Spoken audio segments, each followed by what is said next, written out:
Hello again, YouTube. It seems Adam Schiff last night ripped apart the Republicans for releasing to the president, to release to the American people, quote unquote, the memo.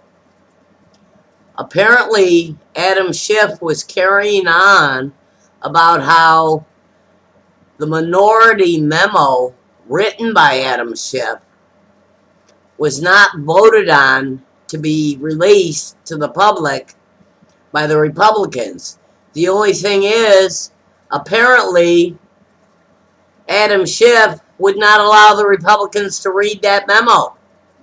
And Representative Lee Zeldin from New York has a speech afterwards reporting that in the House of Representatives. That's public record. In the House of Representatives, I'll leave the link below to Lee Zeldin's link.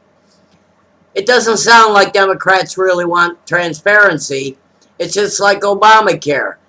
You can't read it until you vote for it.